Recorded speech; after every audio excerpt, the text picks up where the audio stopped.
Hannah Arendt. Eichmann en Jerusalén. Un estudio sobre la banalidad del mal. Escrita en 1963, en 2001 se publicó la cuarta edición de la traducción al castellano.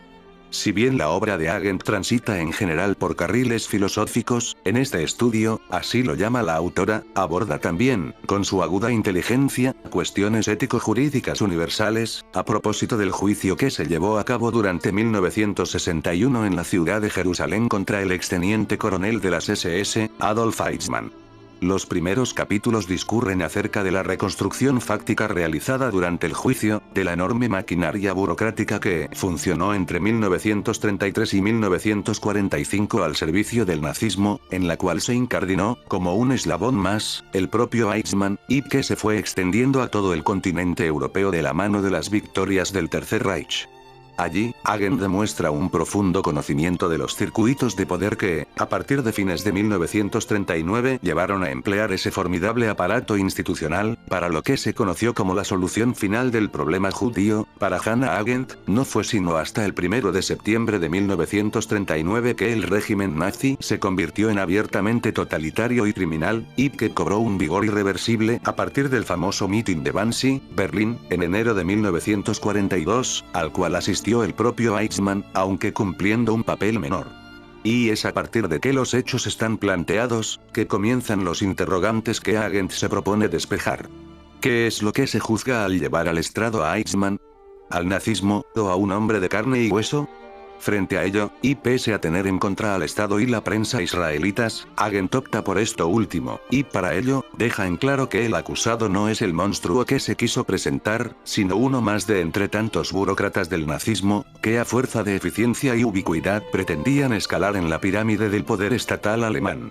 Un hombre ordinario, despreciado por muchos de sus colegas y jefes, inofensivo y hasta refractario al uso de la violencia en lo cotidiano, que mostró ser muy eficiente en las tareas que se le encomendaban, pero que pese a ello nunca pudo pasar de ser un obscuro Obersturmbannführer a cargo de una subsección, muy lejos de los centros de poder donde se decidía cuándo, quiénes y cómo poblaciones enteras terminarían su existencia en los campos de exterminio del este europeo. Así y todo, Arendt coincide con lo decidido por el tribunal. Pena de muerte para el acusado. Y surge así un nuevo interrogante. ¿Es admisible que el Estado imponga la pena máxima? Aquí la autora, como buena filósofa alemana, apela al pensamiento kantiano, además de apoyarse en lo que ya habían resuelto los tribunales de Nuremberg una década antes. Conectado con ello, Arendt no esquiva el principal argumento de los partidarios de que las penas no se impongan, quia peccatum, sino, ne peccetur. ¿Puede volver a ocurrir el Holocausto? Al contrario de lo que los penalistas, como el que escribe esta nota, estamos acostumbrados a repetir, Arendt contesta. Sí, puede volver a ocurrir. Y enuncia el poderoso argumento de que todo paso que, para bien o para mal, dio la humanidad en su historia, está condenado a ser el umbral del siguiente hito en su camino hacia su salvación o destrucción, según el caso. Y advierte con toda razón, que los arsenales con armas de destrucción masiva que algunos estados alimentan de modo incesante, pueden ser el preludio que indique que su diagnóstico es acertado. Pero allí no se agota el enorme caudal de cuestiones que rozan con el derecho y la justicia. Uno de los que con más pasión trata la autora es el de la autoría por el dominio sobre un aparato verticalizado de poder. De la contemplación que efectúa Arendt de la maquinaria nazi, concluye razonando igual que los jueces en la sentencia. El grado de responsabilidad aumenta a medida que nos alejamos del hombre que sostiene en sus manos el instrumento fatal, que por lo general eran sonderkomandos, prisioneros colaboradores de los campos. Eichmann aparece a mitad de camino entre ambos extremos. Otra cuestión de imprescindible tratamiento es la de la aparente imposibilidad de actuación de otro modo que a menudo se invocaba por parte de nazis acusados de delitos. ¿Cuál era la suerte corrida por el agente que se negaba a participar de actos aberrantes o genocidas?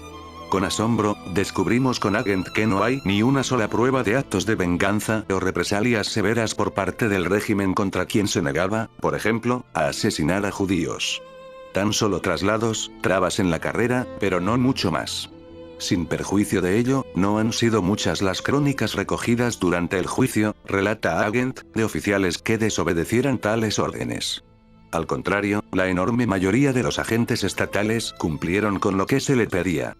es que la autora nos recuerda con dureza, que en aquellos tiempos, todas las actuaciones estatales estaban respaldadas en leyes, decretos y reglamentos, cuando no en la propia palabra del Führer, considerada ley suprema inclusive por prestigiosos constitucionalistas, por ejemplo, Theodor Mauns. Es decir, que se daba la paradoja de que actos aberrantes y constitutivos de genocidio y de violaciones a los derechos humanos básicos, formaron parte entre 1933 y 1945 del ordenamiento jurídico del Estado. Lo criminal desde el punto de vista axiológico externo se convirtió en lo legal desde el punto de vista normativo interno. En palabras de la autora, estábamos en presencia de un Estado criminal. Y precisamente, dentro de las reglas jurídicas de ese estado criminal, desobedecer una orden se convertía en un delito, en una violación a la norma estatal, aunque la norma dijese debes participar en la matanza de judíos. Ello, sumado al poderoso efecto que produce el ejercicio burocrático del poder estatal, por el cual hasta lo abyecto es convertido en algo rutinario y desapasionado, banal, otro tema central de la obra en estudio, explica, en el análisis de Arendt, la escasísima emergencia de héroes provenientes desde las propias entrañas del nazismo. Estas consideraciones se extienden al papel cumplido por los Judenrat, consejos judíos con los que solía entenderse Eichmann, y que allanaron el camino para que la maquinaria de exterminio nazi funcionara a pleno. La autora pone la lupa sobre su actuación y emite un juicio lapidario. Casi todos ellos traspasaron el límite entre ayudar a huir y colaborar en la deportación de sus representados, sin que la excusa del mal menor pueda ser admisible, dado que la raquítica cifra de sobrevivientes cancela dicha alegación. Para peor, la autora cree haber demostrado que en aquellas naciones en donde hubo una oposición decidida a la deportación, los nazis carecieron de la convicción necesaria para doblegarla, comportamiento que la llevó a concluir que el ideal de dureza, de los nazis, o la apariencia monolítica de todo régimen totalitario, no era más que un mito dirigido al autoengaño, que ocultaba el cruel deseo de sumirse en un estado de conformidad a cualquier precio. También reserva imputaciones a muchos de los estados sometidos por el yugo nazi. Con excepciones dignas de mención, Italia, Bulgaria y especialmente, Dinamarca, los poderes punitivos locales fueron puestos, no sin entusiasmo en algunos casos, por ejemplo, Polonia, Rumanía, Ucrania, Lituania, al servicio de las SS para el asesinato de judíos, ya sea en el mismo lugar de su captura, o luego de su reasentamiento.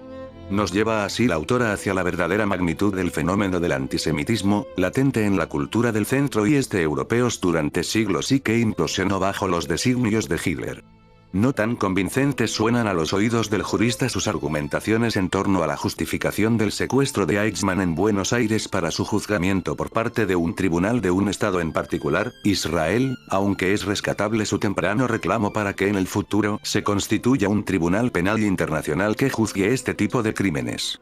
Asimismo, Arendt enuncia las principales razones que permitieron al Tribunal de Enjuiciamiento esquivar el decisivo problema de la ausencia de lex praevia frente a los delitos de lesa humanidad o de genocidio. En todos estos temas, la elocuencia y profundidad de las reflexiones puestas de manifiesto por Arendt en este estudio conmueven cualquier cimiento previo, y obligan al reexamen de las propias ideas sobre el particular.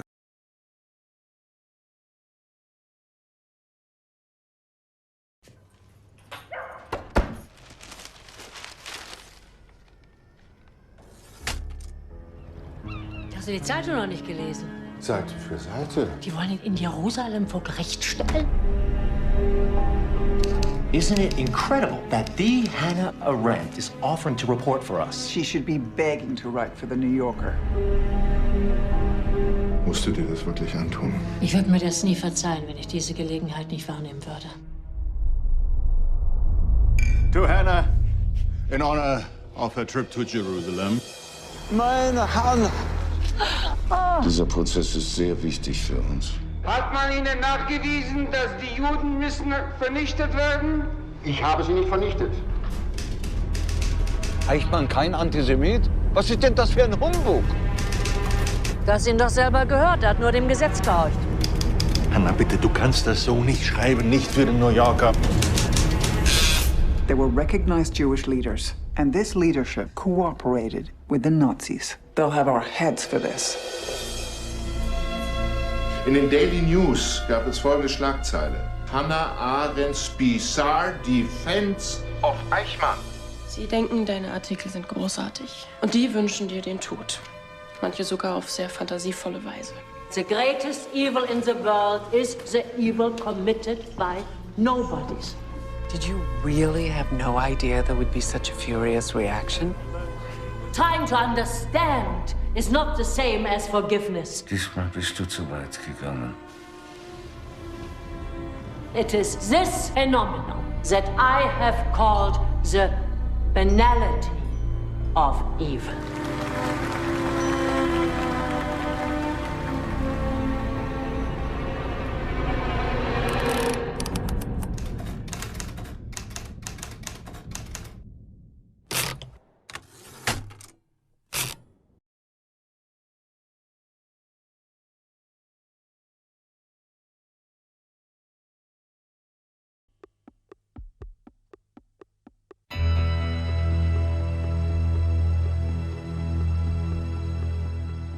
Quality eBook es un programa que permite generar de forma rápida y sencilla un libro electrónico en formato EPUB, MOBI, FB2, LRF o AZW.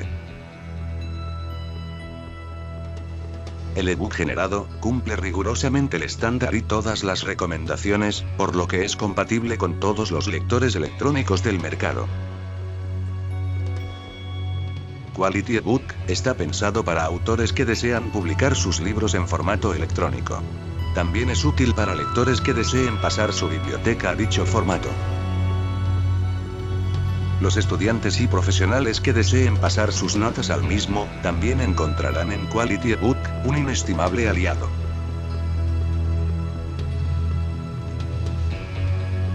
Crea tu propio libro digital en el formato que más te guste. EPUB, LRF, MOBI, AZW, FB2. Con Quality eBook disfrutarás del placer de la lectura.